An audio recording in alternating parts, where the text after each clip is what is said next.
जिसकम wise chairman Arbab Bhil के खंबे गुम करण खिलाफ जिसकम आरे सरपारा मीरपुर बठोरो में एहतजाजी मुजाहिरो कयो वियो। उन इस सिलसिले में जिसकम चेयरमैन असलम खैरपुरी की अगवानी में कारकुनन पारा सूफी शाह इनायत प्रेस क्लब मीरपुर बठोरो अग्यां एहतजाजी मुजाहिरो कंदे अरबाब भील के खंबे गुम करण खिलाफ सख्त नारेबाज़ी कई। सहाफ़िन सां ॻाल्हाईंदे असलम खैरपुरी चयो त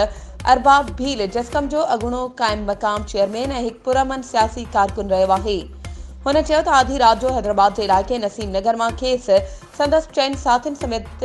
खंबियो वियो ऐं संदसि चइनि साथियुनि खे रस्ते ते फिटो करे अरबाब भील खे गुम कयो वियो आहे। हुन चयो त अरबाब भील ख़िलाफ़ अगरि को केस आहे त खेसि अदालतुनि में पेश कयो वञे न त खेसि फौरी तौर ते आज़ादु कयो वञे। वधीक ख़बरूं ऐं अपडेट्स जे लाइ असांजे चैनल खे सब्सक्राइब कयो